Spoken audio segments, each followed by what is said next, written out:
So then later on, a few hours later, we go into the sun and moves into that direct square with Pluto, which, we've experienced with the moon, as the moon has gone through a couple of times now, but this is the first sun square Pluto that we've had with Pluto in Aquarius this year at least.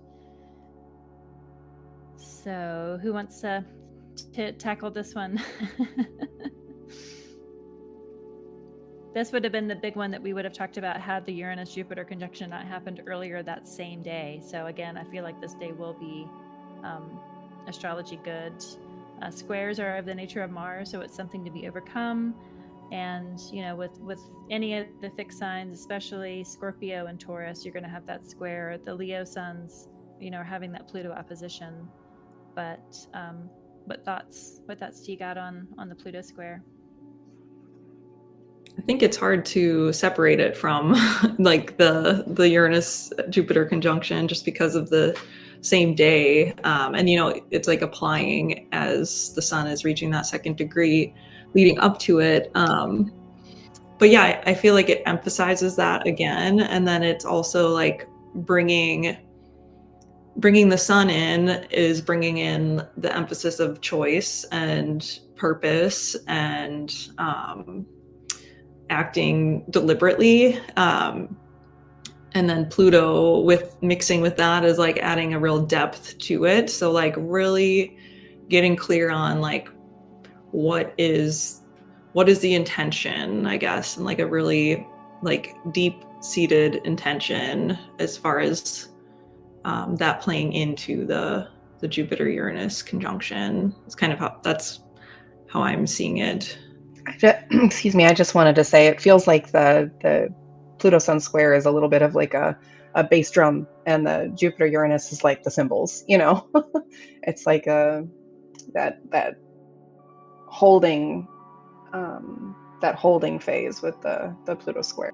Yeah, and the good thing about the Jupiter Uranus conjunction is that one of the rulers of Taurus, the moon, is visible, but with this, both Venus and the moon are not visible. So the traditional rulers of Taurus are Venus for domicile, moon for exaltation. And in this situation, once the moon immediately gets out of Virgo into Libra, the sun is kind of on its own as far as rulership.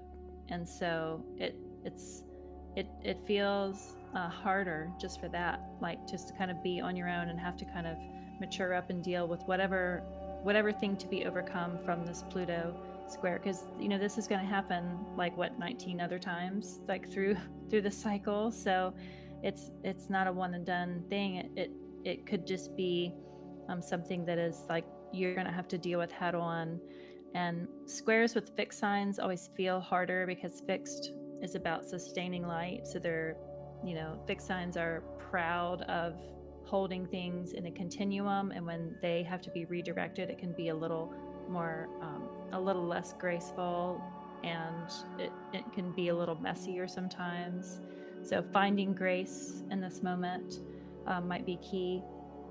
But again, it's I like the idea of like that bass drum of just like keeping the beat to go forward and being grounded. Sun in Taurus is a grounded place. It's in Venus's decan and bound, so at least it has kind of has all the tools available that it can without seeing its rulers there. So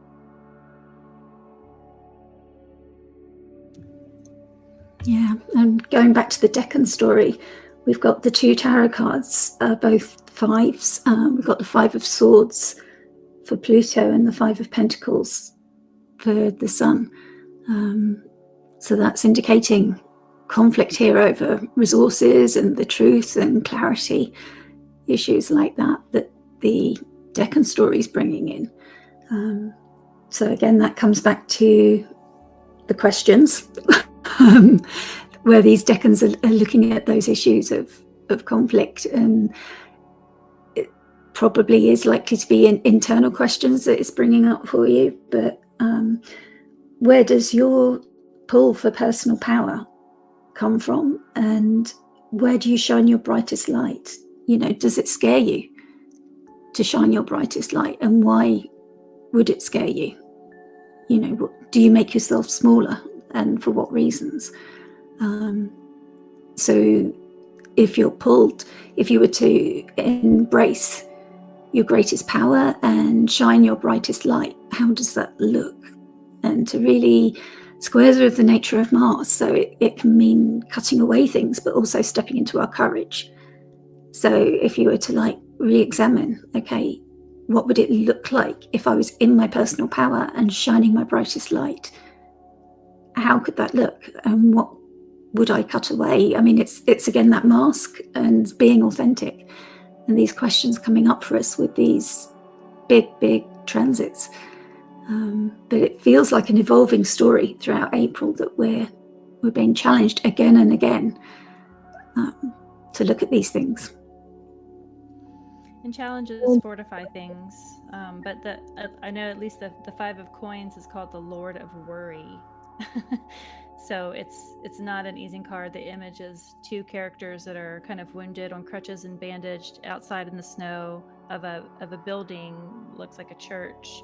And the lesson of that is, fives are discomfort and something to be overcome. It's like a challenging card anyway, is to be willing to ask for help is like a nice remediation for that card, to recognize that maybe there is sanctuary very close to you, and getting out of your own way to ask for help could be a Pluto square theme, to